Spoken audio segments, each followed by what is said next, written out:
ಒಂದೊಂದು ಸ್ಕೂಟ್ರಲ್ಲಿ ನಾಲ್ಕು ಜನ ಹೋಗ್ತಾರೆ, ಮೂರಲ್ಲ ನಾಲ್ಕು ಜನ ಹೋಗ್ತಾ ಇದ್ದಾರೆ. And the principal doesn't take any action, parents doesn't take any action. Go to any private school today, invariably take, ಸುಮ್ಮನೆ ಒಂದು ಶನಿವಾರ ಬೆಳಗ್ಗೆ ಹೋಗಿ ನೋಡಿ, auto rickshaw full of 13 students, 14 students, 15 students. Even after that incident that happened where that van got capsized and then fell down and 3 small children died, no action. Police is totally inactive. ಇಂಥದ್ದೇನಾರು ಆದಾಗ 2 ದಿನ ನಿಂತ್ಕೊಂಡು ಶಿಲ್ಪೆ ಹೊಡೆದು ಅದ್ ನಿಲ್ಸು ಇದ್ ನಿಲ್ಸು ಅಂತ, ಆಮೇಲೆ ದೇ ಆರ್ ಇಂಟು ಲಾಬಿ. ಮೊನ್ನೆ ಒಂದು ಇಂಟ್ರೆಸ್ಟಿಂಗ್ ಆರ್ಗ್ಯುಮೆಂಟ್ ಆಯ್ತು. The vehicle was moving in the left side of the right side. I mean, right side means what I meant is on the left side of the median. Median ಇದೆ, median ಅಲ್ಲಿ ಹೋಗ್ತಿದೆ. It was a 3-lane traffic. So he was moving on the extreme right. Absolutely no worry, because it is median, it is still a valid driving. ನಮ್ಮಲ್ಲಿ rule ಅಲ್ಲಿ ಇಲ್ಲ ಅದು. Admit ಮಾಡಿದ್ದೀನಿ ಅಲ್ಲಿ ಧಾರವಾಡದಲ್ಲಿ, ಕಲಬುರ್ಗಿನಲ್ಲಿ ಮೀಡಿಯನ್ ಇದೆ, ಅವನು ಆ ಕಡೆಯಿಂದ ಬರ್ತಾನೆ. So he also comes on the right side, on the extreme right lane ಅಲ್ಲಿ ಬರ್ತಾನ ಅವನು. This fellow is on the extreme right line. ಇವನು ಇಲ್ಲಿ ಮುಂದೆ ಬಂದಾಗ ಸಡನ್ ಆಗಿ ಈ ಕಡೆಯಿಂದ ಯಾರೋ ಒನ್ ವೇನಲ್ಲಿ ಹೋಗ್ಬಿಟ್ಟಿರ್ತಾರೆ ಅಂತ ಇವನ್ ಮುಂದ್ಗಡೆ ಹೋಗ್ತಿದ್ದ ಅವ್ನ ವೆಹಿಕಲ್ ಸಡನ್ ಆಗಿ ಅವ್ನ್ ರೈಟಿಗೆ ಬಂದ್ಬಿಡ್ತಾನೆ. This fellow applies the brake. He was in such a speed that the brake apply ಮಾಡಿದ ತಕ್ಷಣ ಅದ್ ನಿಲ್ಲಲ್ಲ, ಸರಕ್ ಅಂತ ರೈಟ್ ತಿರ್ಕೊಂಡ್ಬಿಡುತ್ತೆ. ಮೀಡಿಯನ್ ಹತ್ತಿ ಈ ಕಡೆಯಿಂದ ಬರೋ ರೈಟ್ ಲೈನ್ ಅಲ್ಲಿ ಇರೋನ್ಗೆ ಹೊಡೆದ್ ಬಿಡ್ತಾನೆ. ಹೊಡೆದಿದ್ದ ಸ್ಪೀಡ್ಗೆ ಈ ಗಾಡಿ ಹೋಗಿ ಹಳ್ಳಕ್ ಬಿದ್ದು ಇದ್ರಲ್ಲಿರೋನ್ ಸತ್ತೋಗ್ತಾನೆ. ಸತ್ತೋಗ್ಬಿಟ್ರೆ ನಾವು the argument is I was moving on my right direction, he was also moving on right direction, there is no negligence ಅಂತ. No what you do?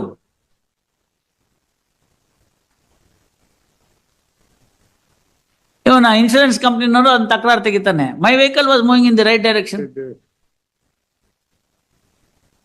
ಇವಾಗ ನೋಡಿ, ನೀವು ಬರಿಬೇಕು ಲೇನ್ ಟ್ರಾಫಿಕ್ ಎಲ್ಲ ಡಿಫೈನ್ ಮಾಡಬೇಕು motor vehicles act. Lane traffic ಅಲ್ಲಿ if it is 3 lanes are permissible, any vehicle can move any lane. ನಮ್ಮಲ್ಲಿ ಇಲ್ಲಲ್ಲ, ಫಾರಿನ್ ಕಂಟ್ರೀಸ್ ನಲ್ಲಿ ಹಂಗಲ್ಲ. ಲೆಫ್ಟ್ ಮೋಸ್ಟ್ ಲೇನ್ ಏನಿದೆ ಅಂದ್ರೆ ಅಲ್ಲಿ right hand driving, left most lane ಏನಿದೆ that is unlimited speed.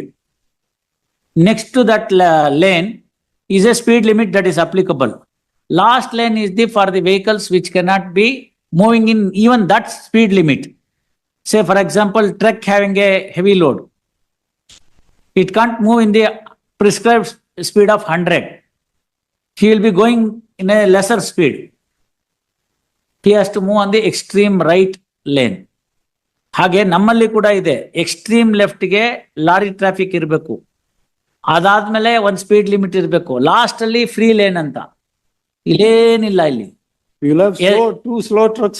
ಅಲ್ಲ, ವರ್ಸ್ಟ್ ಈಸ್ ಇಲ್ಲಿ ಇವನು ಲೋಡೆಡ್ ಟ್ರಕ್, ಹಿಂದೆ ನಾನು ಖಾಲಿ ನಿಂತಿದ್ದೀನಿ, ಇವನ್ಗೆ ಓವರ್ಟೇಕ್ ಹೊಡಿತಾನೆ, ಇವನ್ಗೆ ಓವರ್ಟೇಕ್ ಹೊಡಿತಾನೆ, ಇಬ್ರು ಯಾರನ್ನೂ ಓವರ್ಟೇಕ್ ಮಾಡಕ್ಕಾಗಲ್ಲ. ಜನ್ಮ್ಯಾಪಿ ಇಲ್ಲಿಂದ ತುಮಕೂರು ತನಕ ಹಂಗೆ ಹೋಗ್ತಾರ.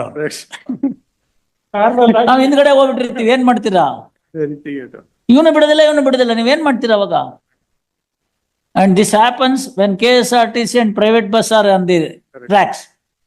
Both of them don't give it. ಏನ್ ಮಾಡ್ತೀರಿ ನೀವು? Disaster waiting to happen. So there four lane traffic discipline ಬರೋ ತನಕ ನಮ್ಮಲ್ಲಿ ಇಲ್ಲ. ಸೊ ಲೇನ್ ಟ್ರಾಫಿಕ್ ಡಿಸಿಪ್ಲಿನ್ ಇಲ್ಲ ಅನ್ನೋ ಒಂದೇ ಕಾರಣದ ಮೇಲೆ ನಾನು ಅದನ್ನ ಅಡ್ಮಿಟ್ ಮಾಡಿದ್ದೀನಿ. ನೋಡೋಣ ಮುಂದೆ ಯಾವಾಗಾರು ಒಂದು ಬರೆಯಕ್ಕಾಗುತ್ತೆ. See, the Motor Vehicles Act should also have necessary amendment now when there is a lane traffic, 2 lanes, 3 lanes. ಉದಾಹರಣೆಗೆ ಮೈಸೂರಿನಲ್ಲಿ ಇವಾಗ 100 ನೀವು ಅಲೋ ಮಾಡಿದಿರಿ. I am entitled to move 100. Suppose if you are moving in 40. There will be a slow tractor doing 20 on the west. Even if you go by less speed in foreign countries, the police will come and say, you shift to the last track anta. Otherwise you are in trouble, because the fellow who comes there is entitled to go in 100 and he comes and banks. So that's the problem. ಅದೆಲ್ಲ ಬರಬೇಕು ಅಂದ್ರೆ ಸ್ವಲ್ಪ traffic discipline ಬರಬೇಕು, ಎಲ್ಲ ಆಗ್ಬೇಕು. ಎಲ್ಲ ಮನ್ಲಿ ಕೂತ್ಕೊಂಡು driving licence ತಗೊಳ್ಳೋದೆಲ್ಲ ನಿಂತೋಗ್ಬೇಕು. ಮಕ್ಕಳ ಕೈ ಕಾರ್ ಕೊಟ್ಬಿಟ್ಟು 200 words ಎಸ್ಸೆ ಬರೆಯೋದು ನಿಂತೋಗ್ಬೇಕು. 200 words ಎಸ್ಸೆ ಬರೆದ್ಬಿಟ್ಟು you get away with 304A ಅಂದ್ರೆ ವೆರಿ ದಿ ಫನ್. ಅವರು ಒಂದ್ ಬರಿಬೇಕು ಅಂತ ಕೇಸಲ್ಲಿ, ಯಾರು ಮೈನರ್ ಕೊಟ್ಟಿದ್ದು ಅವ್ರು ಹೋಗಿ ಈ ತರ 304A ಇದ್ರೆ ಅವರಪ್ಪನ್ ಹಾಕ್ಬಿಡ್ತೀವಿ ಒಳಗಡೆಗೆ ಅಂತ, ಅವಾಗ ತಾನಾಗೆ ಸರಿ ಹೋಗ್ತಾನೆ. ಅವಾಗ ನೋಡಿ ನಿಂತೋಗುತ್ತೆ. Insurance company if you contest a matter outside the India and ultimately fails, ದಿವಾಳಿ ಆಗ್ಬಿಡ್ತಾನೆ ಕ್ಲೈಮ್ ಸ್ಯಾಟಿಸ್ಫೈ ಮಾಡೋಷ್ಟ್ರಲ್ಲಿ ಕೋರ್ಟ್ಗೆ ಹೋದ್ರೆ. ಆ ಭಯಕ್ಕೆ ಸಣ್ಣ ಪುಟ್ಟದನ್ನ ಹೇಳಲ್ಲ. ಇಲ್ಲಿ ಈ ತರ ಪ್ಲಾಸ್ಟಿಕ್ ಬರಲ್ಲ, ಗಾಜಿಗೆ ಬರಲ್ಲ, ತಿಕ್ಕೋಕ್ ಬರಲ್ಲ, ಅದೆಲ್ಲ ಇರುತ್ತಲ್ಲ ಕೆಲಸ ಟಿಂಕರಿಂಗ್ ಅಲ್ಲಿ, ಕರ್ರ ಅಂತ ತಿಕ್ಕೋದು, ಅದಕ್ಕೆ ದುಡ್ಡು ಕೊಡಲ್ಲ. ಇನ್ನೇನಕ್ಕೆ ಕೊಡ್ತೀಯ ಹಂಗಾರೆ ಇನ್ಶೂರೆನ್ಸ್ ಕಂಪ್ನಿಯವನು? ಒಂದ್ ಸಣ್ಣದಾಗ ಡಿಕ್ಕಿ ಆಗುತ್ತಪ್ಪ, ಏನಾಗುತ್ತೆ, ಒಂದು ಪ್ಲಾಸ್ಟಿಕ್ ಪಾರ್ಟ್ ಮುರಿಯುತ್ತೆ, ಒಂದು ಕಬ್ನ ಡೆಂಟ್ ಆಗುತ್ತೆ, ಅದಾದ್ಮೇಲೆ ಒಂದು ಗಾಜ್ ಏನಾರು ಇದ್ರೆ ಗ್ಲಾಸೋ ಗೀಸೋ ಮುರಿಯುತ್ತೆ. ಇದಕ್ಕೆ ಯಾವುದಕ್ಕೂ ಕವರ್ ಇಲ್ಲ. ಮತ್ತೇನು ಅಂದ್ರೆ ಅದೊಂದು ತಗಡು ಡೆಂಟ್ ಬಿದ್ದಿರುತ್ತಲ್ಲ, ಅದನ್ನ ಕರ್ರ ಅಂತ ಕೆರಿತಾನಲ್ಲ, ಆ ಫೆಂಡರು ಬಾನೆಟ್ ಫೆಂಡರು ಹೋಗಿರುತ್ತಲ್ಲ, ಅದನ್ನ ರಿಪ್ಲೇಸ್ ಮಾಡ್ತಾನಂತೆ. ರಿಪ್ಲೇಸ್ ಮಾಡುವಾಗ ಲೇಬರ್ ಚಾರ್ಜ್ ಕೊಡಲ್ವಂತೆ. ಹಂಗಾರೆ ತಾನಾಗೆ ಬಂದು ಫಿಕ್ಸ್ ಆಗ್ಬಿಡ್ತು ಅದು. ಪ್ರೀಮಿಯಮೇ ಬೇರೆ, ಸಪರೇಟ್ ಪ್ರೀಮಿಯಂ ಹಾಕ್ತಾರೆ. ನಾವು ಹಂಗೇನೆ ಇದೀವಿ ಬಿಡಿ. ಇಲ್ಲಿ ಕೂತಿದ್ದೀನಿ, ನಾನು ಹೇಳೋಂಗಿಲ್ಲ, ಇಲ್ದಾರೆ ಒಳ್ಳೆ ಗಾದೆ ಇತ್ತು. ನಾವು ಹಂಗೆ ಇದೀವಿ. 350 ರೂಪಾಯಿಗೂ 500 ರೂಪಾಯಿಗೂ ಏನ್ ವ್ಯತ್ಯಾಸ ಸರ್? ಎಕ್ಸ್ಟ್ರಾ ಪರ್ಸನ್ ಕವರ್ ಮಾಡಕ್ ಏನ್ ಸರ್ ನಿಮ್ ಕಳ್ಕೊಳ್ಳೋದು? 150 ರೂಪಾಯಿ over a period of 1 year ಅಂತಂದ್ರೆ ಎಷ್ಟು? ಇವಾಗೇನೋ 500 ರೂಪಾಯಿ ಆಗಿದೆ. ಅದು 500 ರೂಪಾಯಿ over a period of 1 year ಅಂದ್ರೆ ಎಷ್ಟು? 2 rupees a day. If you cover it in the inmate along with the driver. ಅದಕ್ಕೆ ನಾನು ಹೇಳ್ಬಿಟ್ಟಿದ್ದೀನಿ, ನೋಡಪ್ಪ ನೀನ್ ಏನಾರು ಮಾಡ್ಕೊ, all comprehensive including the driver, ಎಷ್ಟಾಗುತ್ತೆ ಹೇಳೋ ಅಷ್ಟು ಕೊಟ್ಬಿಡ್ತೀನಿ. ಅವಾಗ ಏನಾಗುತ್ತೆ, ಮಗನೋ ತಮ್ಮನೋ ಇನ್ಯಾರೋ ರಿಲೇಟಿವ್ಸೋ ಫ್ರೆಂಡ್ಸೋ ಓಡಿಸ್ತಿದ್ರು ಕೂಡ ಅವರು ಕವರ್ ಆಗುತ್ತೆ. ಗ್ರಾಚಾರ ಕವರ್ ಮಾಡ್ಕೊಳಕ್ ತಾನೇ ನೀವು ಮಾಡ್ತಿದ್ದೀರಿ. ಅದ್ರಲ್ಲೊಂದು 200-300 ಉಳಿಸೋದಕ್ಕೆ ಯಾಕೆ ಮಾಡ್ಬೇಕು? ಕೊಟ್ಬಿಡ್ಬೇಕದ್ನ. ಇವಾಗ ನಾವು ಚೆನ್ನಾಗಿ ಓಡಿಸ್ತೀವಿ ಅನ್ನೋದು ಪ್ರಾಬ್ಲಮ್ ಇಲ್ಲ.